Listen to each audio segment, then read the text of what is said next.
솔라 그라시아라고 하는 제목으로 하나님 말씀 증거하도록 하겠습니다. 이 솔라 그라시아라는 말은 라틴어로 오직 은혜로라고 하는 뜻을 갖고 있어요.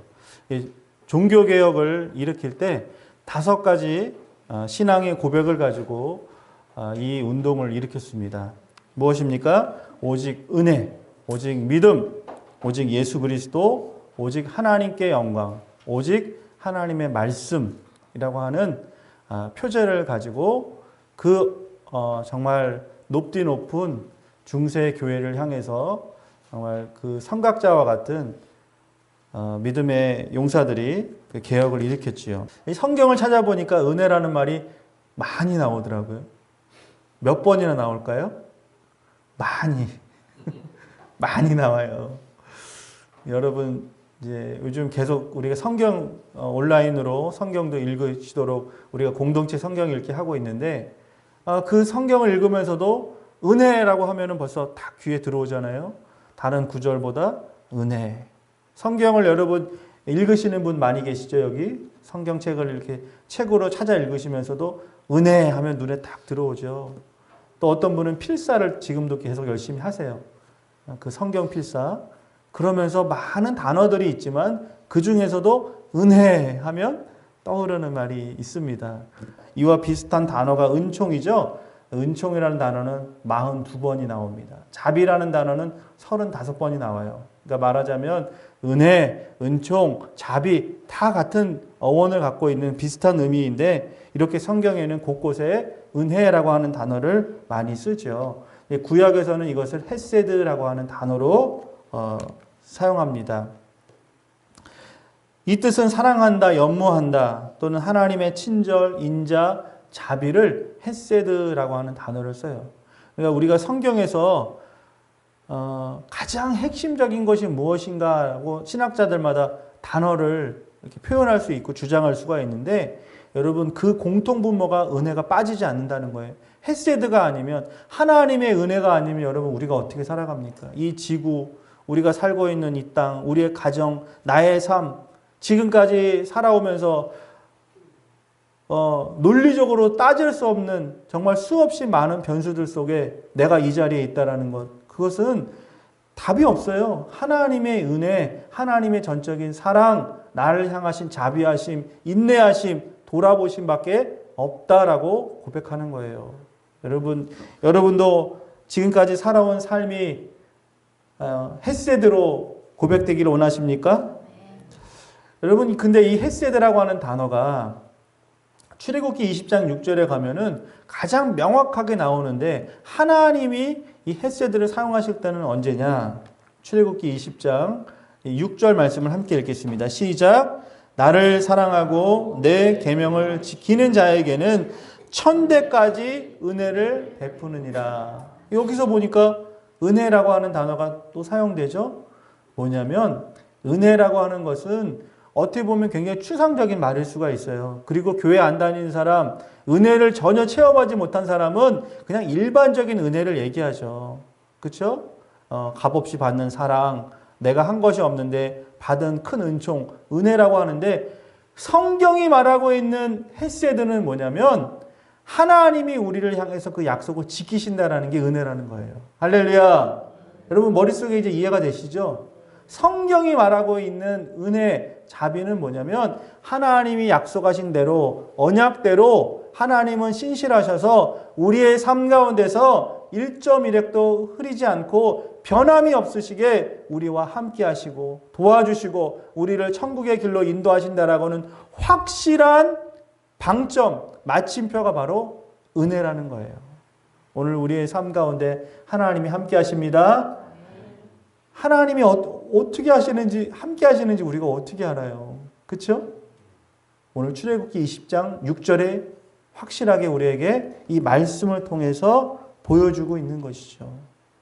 하나님을 사랑하는 사람, 하나님께 영광 돌리는 사람, 오늘 하나님이 가장 영광 받으시는 게 뭐냐면 예배예요. 여러분 오늘 지금 하나님께 가장 최고의 영광을 올려드리고 있는 겁니다. 하나님께 영광 올리는 사람, 하나님을 예배하는 사람, 그 사람한테 하나님은 뭘 줄까요? 맞습니다. 헤세드를 지금 오늘 베풀고 계신 거예요. 우리의 영혼이 텅 빈 마음 같은데 하나님께 예배할 때, 주님께 영광 돌릴 때 헤세드가 임하는 거예요. 아, 그렇지. 나는 혼자가 아니지. 하나님이 함께 하시지. 그래, 내 힘으로 사는 거 아니. 지금까지 살아온 거 아니니까 앞으로 살아갈 날도 내가 근심하고 걱정할 것이 아니라 하나님을 영광 돌려야지. 하나님을 예배해야지. 주님께 작은 일에도 감사해야지. 이런 사람한테는 헤세드가 반드시 임한다라는 거예요. 오늘 하나님은 약속을 지키시는 분이시죠. 하나님은 우리의 좋은 아버지 되십니다. 오늘 저는 본문을 중심으로 바울이 경험한 세 가지 은혜를 잠시 살펴보겠습니다. 첫 번째는요, 이 바울, 사울이 바울 됐다 그러는데, 사울이라고 하는 것은 유대식, 히브리식 이름이에요. 그 이름의 뜻은 큰 자라고 하는 뜻입니다. 사울이 다메섹으로 가는 중에, 지금의 이제 시리아입니다. 이스라엘의 북쪽, 여기에 몇 킬로로 나와 있죠? 예루살렘에서 230km나 되는, 정말 지금도 230km면은 서울, 부산 가는데 꽤 도보로 간다고 치면 얼마나 먼 거리입니까? 그곳에 가서 예수 믿는 사람들을 잡아다가 옥에 가두고 죽이기 위해서 그런 열심을 가지고 가는 중에 하나님께서는 다메섹이라고 하는 곳에서 정오의 빛보다 밝은 빛을 그에게 비추시고 앞을 못 보게 눈을 멀게 하시고 그곳에 엎드려지고 어느 집에 들어가서 식음을 전폐하고 금식하며 기도하는 가운데 주님을 만나게 하셨습니다. 어제까지 예수 믿는 사람 잡으러 다니던 사람이에요. 그러니까 복음하고는 상관없는 사람, 그리스도의 원수가 됐던 사람이 어느 순간 예수님의 친구, 예수님을 위해서 목숨 거는 주님의 복음의 일꾼으로 바뀌어졌다는 거죠. 사도행전 13장 47절에 보면 왜 이 정말 원수와 같은 바울을 하나님은 바꾸시고자 했는가? 거기에 그 이유가 나오고 있습니다. 사도행전 13장 47절에 주께서 이같이 우리에게 명하시되 내가 너를 이방의 빛으로 삼아 너로 땅끝까지 구원하게 하려 하심이라. 하나님은 아셨던 거예요. 바울이 변하기만 하면, 제대로 은혜만 받으면 저 사람이 저럴 사람이 아니라는 거. 그러니까 정말 아니나 다를까 사울이 예수님 만나고 변하니까 어땠어요? 그는 그 어떤 사람보다도 주님을 위해서 살았던 사람으로 우리는 성경에서 역사를 통해서 알 수가 있습니다. 여러분, 우리 주변에 보았을 때 저 사람은 절대 예수님 믿으면 안 돼. 그런 분 계신가요? 동네에서, 아니면 여러분의 친지 중에서 주변에 아는 사람, 저 사람은 절대 교회 근처도 가면 안 돼. 여러분, 그렇게 내가 선입견 가질 필요 없어요.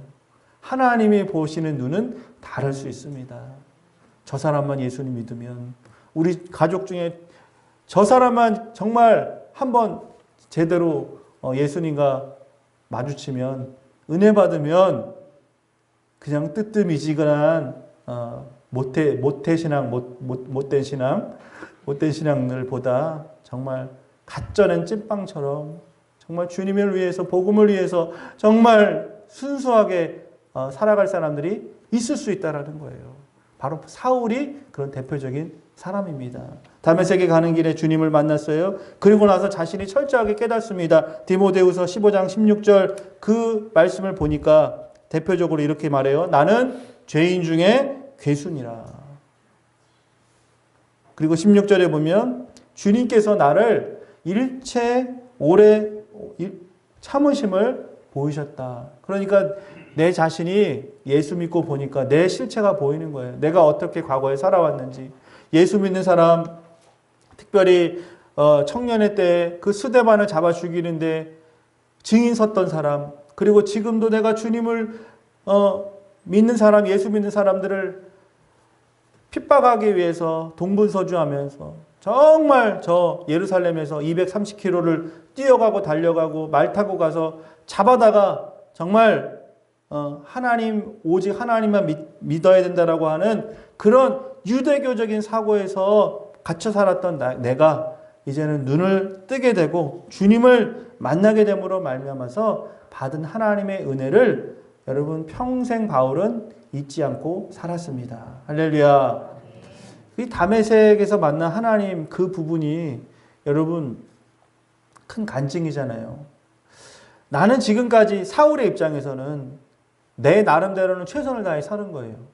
왜냐하면 율법이 그렇게 가르쳤기 때문에. 우리가 잡아 죽인 저 예수는 그냥 폭도요. 정말 사람들의 마음을 미혹하는 정치적인 한 사람이었고 로마의 군인들은 저를 죽였다라고 그냥 치부해 버린 거예요. 그 생각 속에 자신을 살아가고 있었는데 어느 순간 하나님께서 정오의 빛 가운데 나타나시고 그에게 대화를 하시잖아요. 사울아 사울아 너는 왜 나를 핍박하느냐? 누구십니까? 나는 내가 핍박하는 예수니라. 너가 잡아 죽였던 너희들이 그렇게 외쳤던 너희들이 가르쳤던 함께했던 그들이 죽였던 바로 예수니라라고 하는 바로 십자가의 예수님을 만났다라는 거예요. 여러분 은혜 언제 받냐고요? 다른 거 아니에요. 십자가에 달린 예수님 만나신 사람이 은혜 받는 거예요. 죽으신 것뿐만 아니라 사흘 만에 부활하신 예수님 만난 사람이 은혜 받는 거예요. 여러분 그렇다면 내가 관심 가져야 될 게 뭡니까? 내가 은혜 받으려면 하나님 은혜 주세요. 나도 은혜 충만하게 해주세요. 나도 남들처럼 정말 저 사람처럼 저렇게 정말 하나님을 위해서 헌신하는 저 사람처럼 은혜 받고 싶어요. 간단하죠? 다메섹에서 사울이 변화됐던 것처럼 부활하신 주님, 십자가 지신 그 주님을 내가 만날 때 우리의 삶 가운데서도 하나님의 헤세드가 반드시 임하게 될 줄 믿습니다. 우리 두 번째는 바울은요, 이 3층천을 경험한 사람이죠. 자, 3층천은 무엇입니까? 4절에 보니까요, 낙원으로 표현되고 있어요. 이 낙원이라는 것은 신학적인 깊이를 얘기하면 천국이라고 말할 수도 있고요. 또 정말 그 거지 나사로가 부자와 거지 나사로가 한 날 죽었잖아요. 그럴 때 그 거지 나사로가 어디에 있었습니까? 아브라함 품에 있었는데 그곳이 낙원이라는 거예요. 천국에서는 그냥 우리가 쉽게 표현하면 낙원, 천국이라고 이해하면 좋을 것 같습니다. 어쨌든 이 3층천이라는 것은 무엇이냐? 이 우리가 알고 있는 스카이, 이 하늘은 세 가지로 구분이 될 수 있죠. 공기로 숨을 쉴 수 있는 대기층, 그리고 그 이상의 우주 공간, 그리고 오늘 이 바울이 경험했던 하나님의 나라가 바로 3층천이라는 거예요. 자신이 지금 3층천을 갔다 왔다라고 얘기를 하는 거예요. 그런데 거기에 대한 묘사가 자세히 나오질 않아요.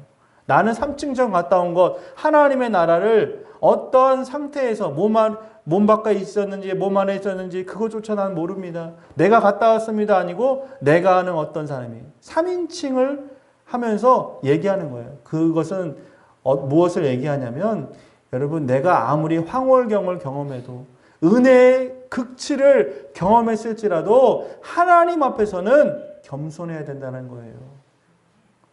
여러분 은혜 받은 사람은 겸손합니다. 진짜 은혜 받은 사람은요 겸손해. 말이 없어요. 덜 은혜 받은 사람은 말이 많아요.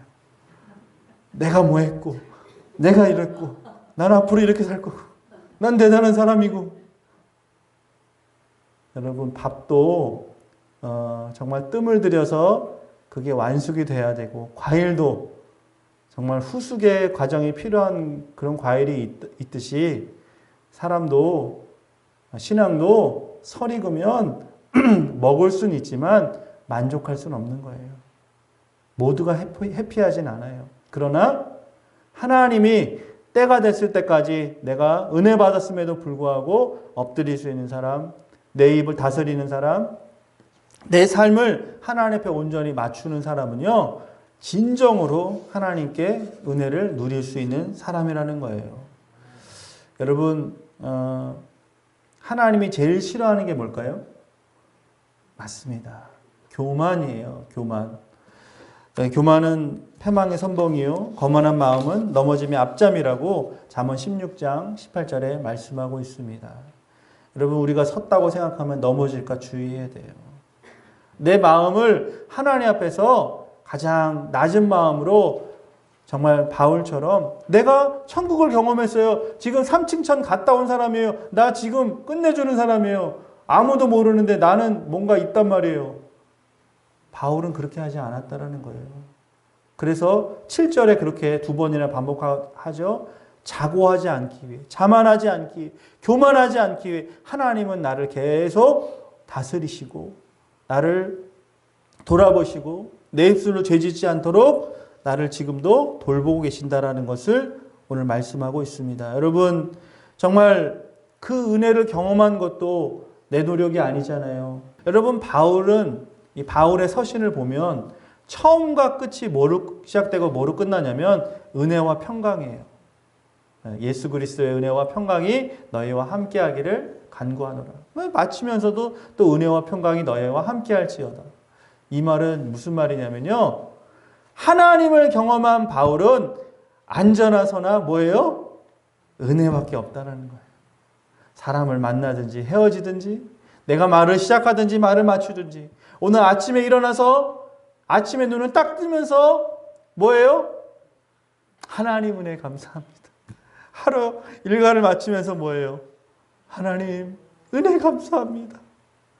이게 바로 바울이 바울에게 하는 모습이라는 것입니다. 저와 여러분의 삶 속에서 솔라 그라시아 하나님의 은혜가 아니면 살아갈 수 있는 사람이 아무도 없어요. 마지막으로 은혜는 고난을 뛰어넘는다라는 거예요.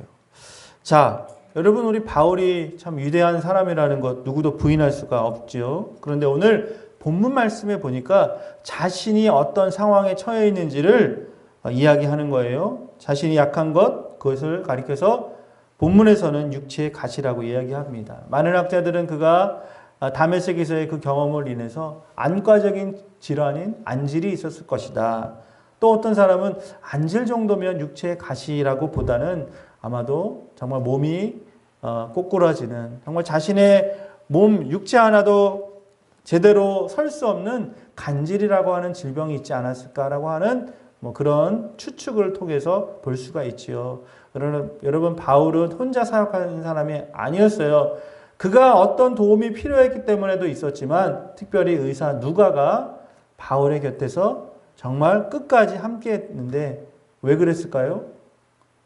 그의 육체에 가시가 있었기 때문에 하루도 또 그 많은 여행 가운데서도 그 스페셜리스트 전문가 의사가 옆에 있지 않으면 하루도 제대로 살아갈 수 없는 연약한 사람이 바로 바울이었다라는 것을 알 수가 있습니다. 여러분 그런데 하나님 앞에 3번이나 간곡히 기도했다고 해요. 3번만 기도한 것이 아니라 3번이라고 하는 표현은 무엇이냐면 정말 내 목숨을 걸고 하나님 앞에 최선을 다해서 간절히 기도한 것을 3번 기도했다라고 우리는 이해할 수가 있는데 그런데 예수님이 하나님이 그거에 대한 응답을 해주시는데 그 응답이 뭡니까?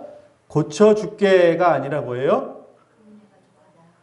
내 은혜가 내게 족하니라.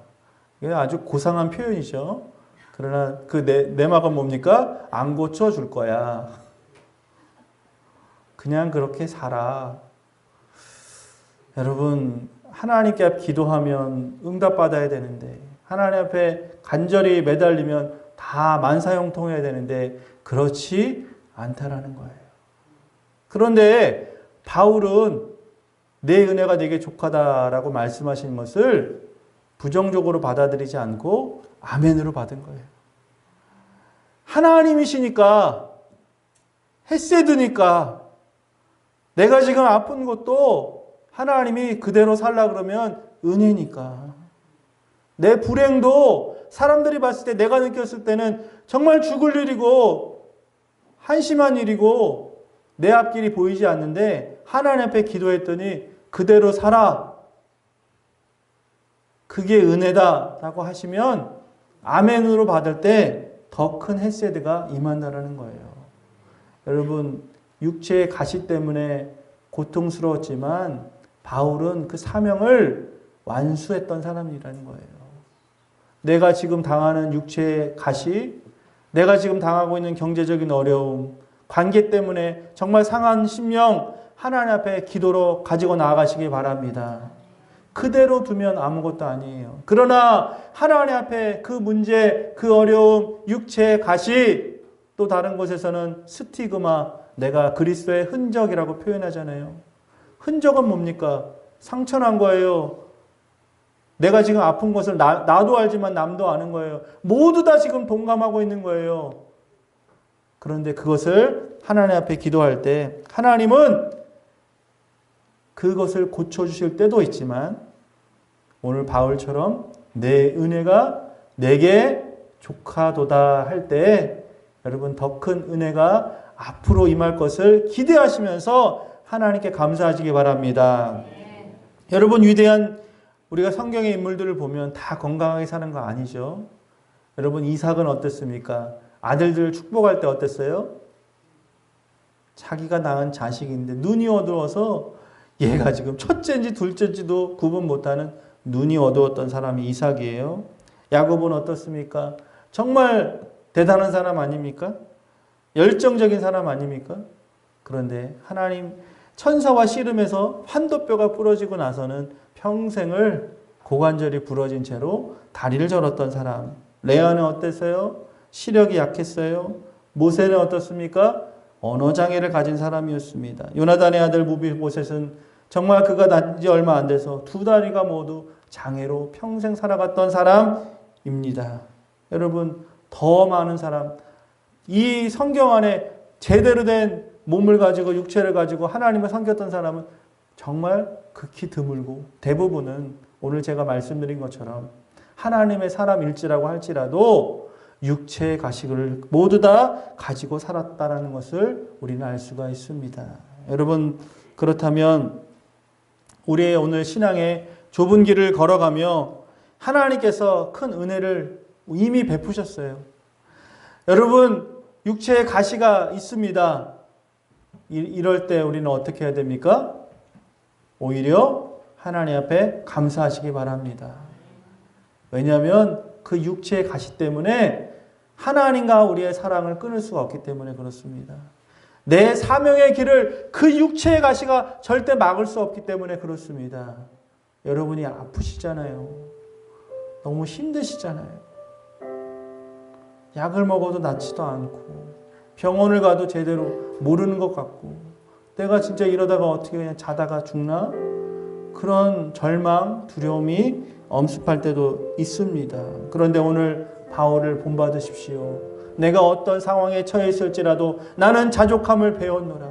이 육체의 가시가 아니었으면 내가 얼마나 교만했을까? 내가 그냥 그림자만 지나가도 병든 자가 벌떡벌떡 일어나고 죽은 자가 살아나고 정말 내가 한마디만 하면 몇천 명이 지금 회개하고 돌아오는 정말 내가 이러다가 하나님이라고 스스로 착각하지 않을까? 그럴 만큼 하나님은 그를 위대하게 사용하셨지만 그를 끝까지 사용하시기 위해서 육체의 가시를 허락하셨고 내 은혜가 내게 족하다라고 하는 은혜를 다시 한번 깨닫게 해주시면서 그 길을 주님이 끝까지 붙들고 가셨다라는 것입니다. 내게 주신 그 은혜 여러분 기억하시기 바랍니다. 우리의 인생의 황혼에 누군가 여러분에게 이렇게 물을 수 있겠습니까? 어떻게 살아오셨습니까? 라고 묻는다면 여러분 뭐라고 대답하시겠어요? 저는 이렇게 대답하고 싶습니다. 솔라 그라시아. 솔라 그라시아. 오직 주의 은혜입니다. 여러분 요즘 우리가 감사일기를 쓸 때 저도 그런 것을 경험합니다. 평소에는 아무것도 아닌데 정말 감사의 제목을 찾아보려도 어쩔 때는 한 글자도 더 쓸 수가 없는데 생각해 보니까 감사할 게 있더라고요. 그때 경험하는 이슬비 같은 은혜가 있습니다. 때로는 감동의 물결이 몰려오면서 눈물을 쏟을 때가 한두 번이 아닙니다. 어떻게 여러분 설명할 수 있습니까? 하나님의 은혜입니다. 모든 것이 주의 은혜입니다. 나의 삶이 지금 만사형통하지 않을지라도 사랑하는 사람이 내 곁에 없을지라도, 넉넉한 삶이 아닐지라도, 육체의 가시가 날마다 나를 짓누를지라도 그것을 통해 하나님을 바라볼 수 있는 기회가 된다면 조개 속에 담겨진 진주처럼 내유외강, 내 안에 충만을 경험하는 이 한 주간의 삶이 되시기를 축원합니다.